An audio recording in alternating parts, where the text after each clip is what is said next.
So there are three different ways that the laser cutter is capable of running. One would be a vector cut, which is basically what we've set up here. So we want to use a vector line to cut all the way through our material. One is called a vector engrave or a vector etch, which would be what we're setting up for this one, where we only want to go partially through our material, but we're still using a vector line. And the third is going to be a raster etch.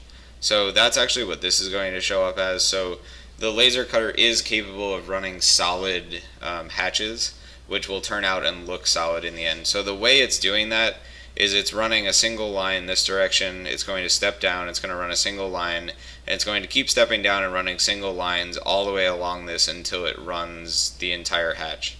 So the positive of that is you get a really nice etch, a solid look to it.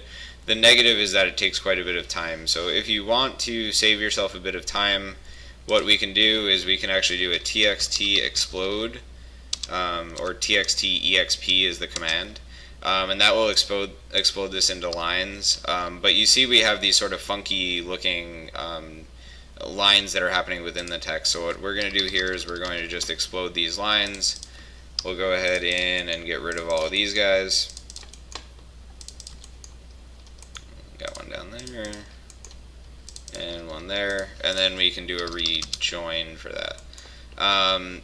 The positive of this is going to save you a little bit of money. So if you don't actually need the full hatch, I wouldn't do it. I wouldn't recommend it. You can just actually set this up to be an etch, and it'll be much faster. Another option is if you want to go even faster than that, what we can do is if we write test1, what we can do is we can change our font. There's a font called TXT. Very ugly, but it's very efficient to use to cut for the laser cutter.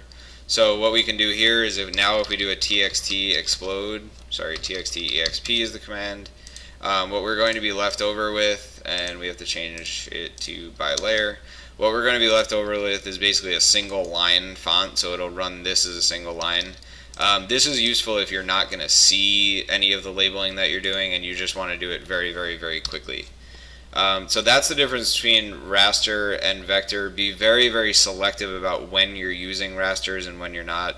The vectors are going to cut much more quickly, and you're going to save yourself a lot of time and money if you do not use rasters at all.